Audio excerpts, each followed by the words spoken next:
Salut! Aujourd'hui, je vais vous présenter un résumé de ma production finale de grammaire française 2. J'ai choisi pour parler sur la préposition et la proposition. La préposition est un mot variable sans fonction grammaticale dans la phrase, mais qui permet de réunir deux mots. Les propositions les plus utilisées sont à, chez, dans, entre, hors, pour, par, de, jusque, vers, devant et sans. Exemple. Le jardin de ma maison est très beau. Arandi est dans le bar. Elles sont restées sans argent. Elle va jouer pour mon équipe. Le deuxième mot peut fonctionner de deux manières. A. Cela fonctionne comme un complément permettant de spécifier le temps, le lieu, la manière, la cause, etc. B. Cela peut être un autre nom, un pronom, un adverbe, un verbe à l'infinitif ou un groupe de mots. La proposition. La proposition est un syntagme articulé autour d'un verbe.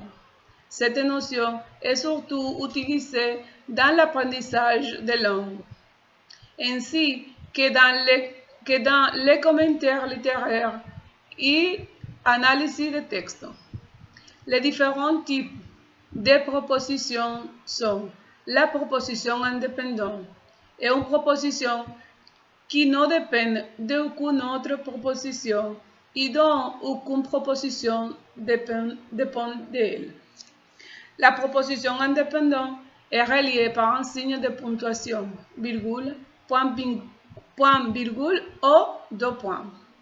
La proposition indépendante peut être juxtaposée aux coordonnées.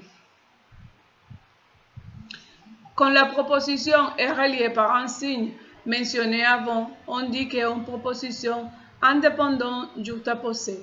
Par exemple, ne te presse pas, tu as le temps. Mais si elle est reliée par une conjonction de coordination, on dit qu'elle est une proposition indépendante coordonnée. Exemple, je te comprends et je pense que tu as raison. La proposition principale est une proposition que ne dépend d'aucune autre, mais au moins une dépend d'elle. Et cette proposition, on l'appelle proposition subordonnée. Exemple, je ne sais pas pourquoi elles viennent.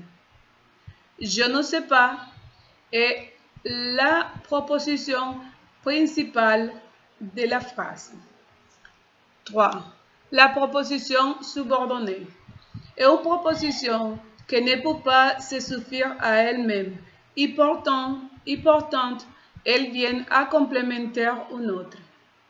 La proposition subordonnée peut être relative, complétive ou circonstancielle. La proposition subordonnée relative, elle a toujours la même fonction, c'est-à-dire de complémenter la proposition principale, et elle est introduite par un pronom relatif, soit-il simple ou composé. Les pronoms relatifs simples sont que, qui, quoi, donc, où.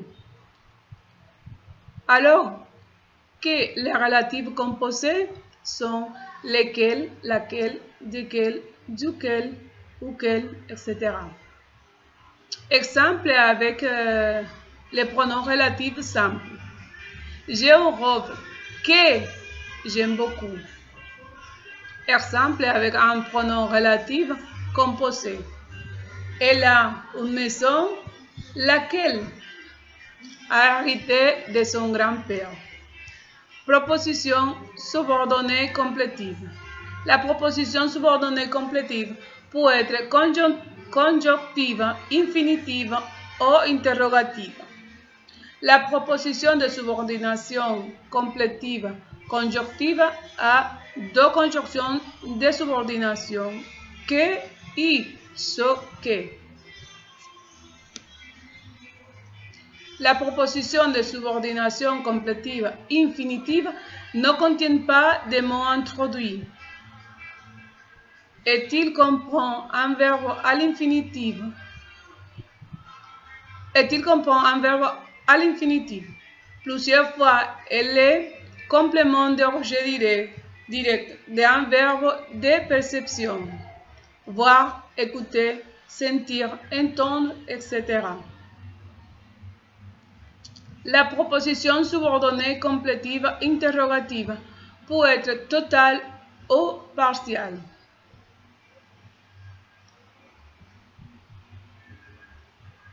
Total, la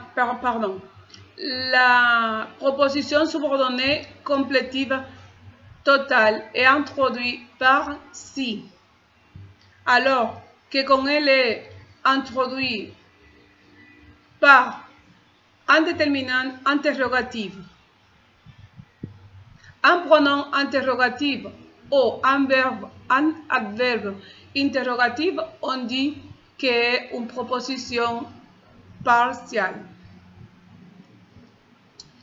C. Proposition subordonnée circonstancielle. Indique les circonstances d'une action, laquelle peut être des temps, des causes, des manières, des bouts, des comparaisons, etc.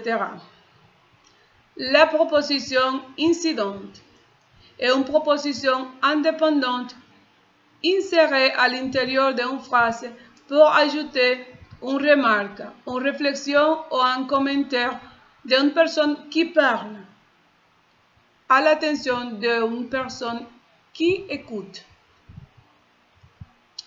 Elle a 4 caractéristiques principales qui sont: ce n'est pas indispensable pour comprendre une phrase, alors elle peut être déplacée ou éliminée.